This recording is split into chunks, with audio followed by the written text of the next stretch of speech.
Have you ever wondered what it would be like to be dead? I'll tell you, it's not fun. My name is Serafina Knighton, and this is the story of my death.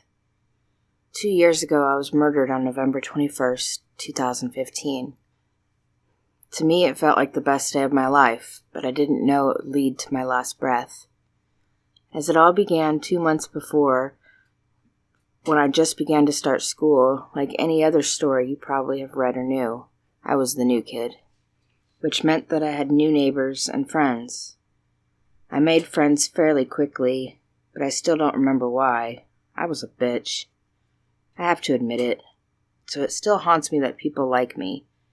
It was surprising, but again, not everyone liked me. I am the type of person that will be loved on one side, but completely rejected on another. And there was one person who, well, seemed a bit off. You can even ask my living friends. The thing about this girl is that she was completely alone. Literally, no one talked to her, so she talked to no one, which sort of confused me, because you have to talk to someone at some point. Seriously, what about group projects? Nope. Once again, loner. Now how did I die? It was karma. I shouldn't have gone in her house and wait. That's right. You don't know yet. Remember what I said about her being a loner? Well, it turns out she was. I mean, seriously. Her house was completely empty. Like, what kind of person would even want to be alone? Well, except for one room. I presumed it was her room. But something seemed off about it to me, and myself being dumb, a curious 14-year-old, I wandered in. And what I saw, well, was horrific.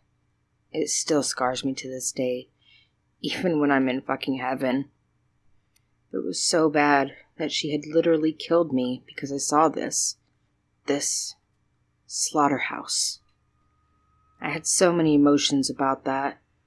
It was like I just paused in life because of the things I saw there. The bodies that were piled upon each other. Bodies upon bodies. It was like a sanctuary for dead people.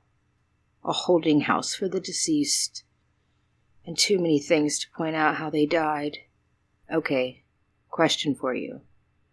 Imagine that you're walking home from school, don't want to do your homework because you're a fat ass, and you come across a creepy old house that you think belongs to the loner at school. Would you A, go explore the house and most likely be faced with the burden of death, or B, run the fuck away from that place before you fucking shit your pants? I for one thought about the option. A was better.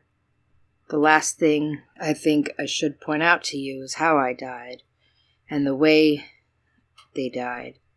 After I went in the room to be an idiot to see what they look like, I saw how she killed people. It was not pretty. She basically smashes your head in with a baseball bat. And while you're still unconscious, she ties you to the table with old wiry stains with blood on them.